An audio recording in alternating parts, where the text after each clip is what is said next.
নমস্কাৰ এই মুহূৰ্তত জনাইছো অসমৰ প্ৰত্যেকগৰাকী জনসাধাৰণৰ বাবে কেইবাটাও গুৰুত্বপূৰ্ণ খবৰ।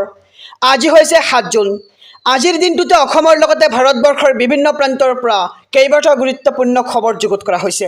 এই মুহূৰ্তত জনাইছো আজিৰ প্ৰথমটো খবৰ। আজিৰ প্ৰথমটো খবৰেই ৰাজ্যবাসীৰ বাবে এটা ডাঙৰ খবৰ। ৰাজ্যবাসীৰ বাবে এটা ভাল খবৰ।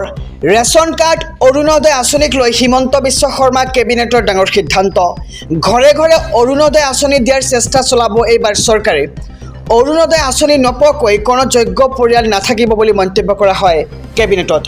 অৰুণোদয় আঁচনি নপোৱাকৈ কোনো যোগ্য পৰিয়াল এতিয়া নাথাকিব আৰু অৰুণোদয় আঁচনি লাভৰ বাবে চলোৱা হ'ব পৰিয়াল ভিত্তিক জৰীপ আৰু ইয়াৰ বাবে গঠন কৰিব বিশেষ কমিটি। কমিটিৰ পৰামৰ্শ মতে প্ৰস্তুত কৰা হ'ব তালিকা। কোন কোন পৰিয়ালে লাভ কৰিব তালিকা পৰামৰ্শ দিব কমিটিয়ে আৰু কমিটিয়ে এমাহৰ ভিতৰত দিব লাগিব পৰামৰ্শ। অজন্তা নায়ক, ৰণোজ পেগু, বিমল বৰাৰ লগতে কেশৱ মহন্ত, ৰঞ্জিত দাসৰ নেতৃত্বত গঠন কৰা হৈছে কেবিনেট উপ সমিতি আৰু ৰেচন কাৰ্ডক লৈও ডাঙৰ সিদ্ধান্ত কেবিনেটত। লগতে কোৱা হৈছে যে 15 লাখ লোকে নতুনকৈ পাব ৰেচন কাৰ্ড অৰুণোদয় আঁচনিক লৈ হিমন্ত বিশ্ব শৰ্মা কেবিনেটৰ ডাঙৰ সিদ্ধান্ত। ঘৰে ঘৰে অৰুণোদয় আঁচনি দিয়াৰ চেষ্টা চলাব এইবাৰ চৰকাৰে। এই মুহূৰ্তত জনাইছোঁ আজিৰ দ্বিতীয় নম্বৰ খবৰটো। ৰাজনৈতিক প্ৰেক্ষাপটৰ সবাতোকৈ ডাঙৰ খবৰটো। বিপদ নেৰা হৈছে মোদীৰ ডাবল ইঞ্জিনৰ চৰকাৰৰ। চৰকাৰ গঠন কৰাৰ পণ লৈও থমকি ৰৈছে মোদী। সন্মুখলৈ আহিছে এটাৰ পিছত আন এটা বিপদ আৰু পিছুৱাবলগীয়া হৈছে শপত গ্ৰহণৰ দিন। যিহেতু 8 জুনত শপত গ্ৰহণ কৰাৰ কথা আছিল, কিন্তু এই শপত গ্ৰহণ 9 জুনলৈ পিছুৱাবলগীয়া হৈছে আৰু দিন বাগৰিছে, ডিমাণ্ডো বাঢ়িছে নাইডু আৰু নীতিশ কুমাৰৰ। মোদীৰ মন্ত্ৰীসভাত বিচাৰিলে 8টাকৈ গুৰুত্বপূৰ্ণ দপ্তৰ আৰু চন্দ্ৰবাবু নাইডুক লাগে মোদীৰ মন্ত্ৰীসভাত 5টা মন্ত্ৰিত্ব আৰু বিচাৰিলে 5 কেবিনেট মন্ত্ৰী আৰু 3 ৰাজ্যিক মন্ত্ৰীৰ পদ। স্থল পৰিবহণ, স্বাস্থ্য, যোগাযোগ আৰু কৃষি দপ্তৰ বিচাৰিছে TDPয়ে। লগতে 3টাকৈ কেবিনেট পদ বিচৰাৰ পিছতেই বিমৰত পৰিছে এবাৰ NDA অৰ্থাৎ মোদী চৰকাৰ আৰু লোকসভাৰ অধ্যক্ষৰ পদ বিচাৰিলে এইবাৰ নাইডুৱে। বিহাৰক বিশেষ মৰ্যাদা প্ৰদানৰ দাবী লগত নীতিশ কুমাৰৰ আদি আৰু মোদী চৰকাৰৰ 2খন আইনক মুকলি বিৰোধিতা JDUৰ। অগ্নিবীৰ লগতে UCC বিৰোধিতা কৰিলে নাইডুৰ সাংসদে আৰু অগ্নিবীৰ আঁচনিক লৈ সমীক্ষাৰ দাবী সংসদ KC ত্যাগীৰ। আৰু বিপদ নেৰা হৈছে মোদীৰ ডাবল ইঞ্জিনৰ চৰকাৰ, কিয়নো চৰকাৰ গঠন কৰাৰ পণ লৈও থমকি ৰৈছে এবাৰ মোদী। এই মুহূৰ্তত জনাইছোঁ আজিৰ তৃতীয় নম্বৰ খবৰটো। ৰাজ্যৰ লাখ লাখ ছাত্ৰীৰ বাবে ভাল খবৰ।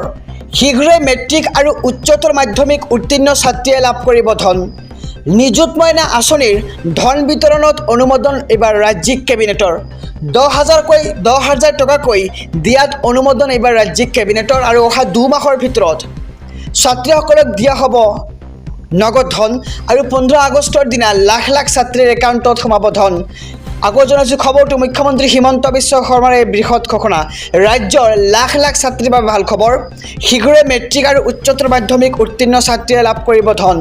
নিযুত মইনা আঁচনিৰ ধন বিতৰণত অনুমোদন ৰাজ্যিক কেবিনেটৰ আৰু 10,000 টকাকৈ দিয়াত অনুমোদন এইবাৰ ৰাজ্যিক কেবিনেটৰ আৰু অহা 2 মাহৰ ভিতৰত ছাত্ৰীসকলক টকা দিয়া হ'ব আৰু 15 আগষ্টৰ দিনা লাখ লাখ ছাত্ৰীৰ একাউণ্টত সোমাব এই ধনৰাশি।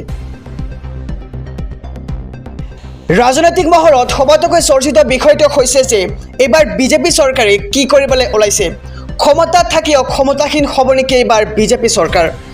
সহযোগী দলসমূহে বিচাৰিছে কেইবাটাও গুৰুত্বপূৰ্ণ দপ্তৰ।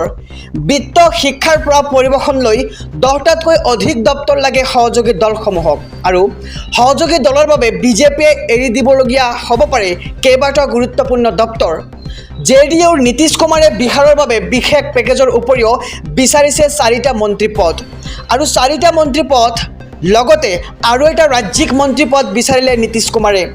ৰেলৱে, গ্ৰামোন্নয়ন, জলসম্পদৰ লগতে মন্ত্ৰালয় বিচাৰিছে JDUৱে আৰু বিজেপিৰ পৰা 10টাকৈ গুৰুত্বপূৰ্ণ মন্ত্ৰী পদ বিচাৰিছে TDPৰ চন্দ্ৰবাবু নাইডুৱে। লগতে লোকসভা অধ্যক্ষৰ পদৰ লগতে TDPক লাগে বিত্ত, শিক্ষা, কৃষি, স্বাস্থ্যৰ দপ্তৰ আৰু পথ পৰিবহণ, গ্ৰামীণ বিকাশ, আৱাস তথা চহৰ মন্ত্ৰালয়, জলশক্তি, তথ্য আৰু সম্প্ৰচাৰ দপ্তৰ লাগে TDPক।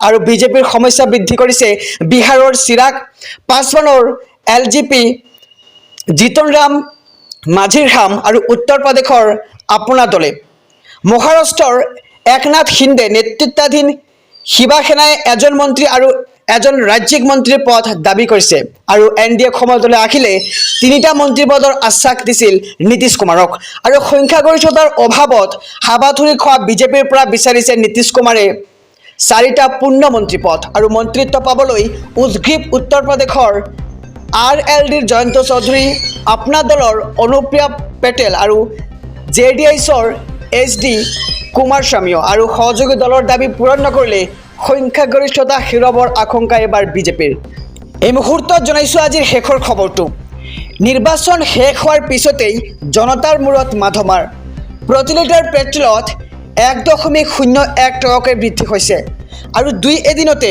শতকৰ ঘৰ চুব পেট্ৰলৰ দামে আৰু কোন জিলাত কিমান দাম আমি সবিশেষ জনাই যাম যে 97.14 টকাৰে বৃদ্ধি পালে এইবাৰ পেট্ৰলৰ দাম বৃদ্ধিৰ লগে লগে হাহাকাৰ লাগিছে জনতাৰ মাজত কোন জিলাত পেট্ৰলৰ কিমান দাম আহক সবিশেষ জানিলো বাক্সা জিলাত 97.44 টকা লগতে বৰপেটাত 97.66 টকা বিশ্বনাথত 97.82 টকা বঙাইগাঁৱত 97.13 টকা কাছাৰত 97.77 টকা চৰাইদেউত 98.21 টকা চিৰাঙত 97.11 টকা দৰঙত 97.52 টকা লগতে ধেমাজিত 98.26 টকা ধুবুৰীত 98.53 টকা আৰু ডিব্ৰুগড়ত 97.37 টকা ডিমা হাছাওত 98.97 টকা লগতে গোৱালপাৰাত 97.65 টকা গোলাঘাটত 97.30 টকা হাইলাকান্দিত 97.84 টকা খোজাইত 97.98 টকা লগতে যোৰহাটত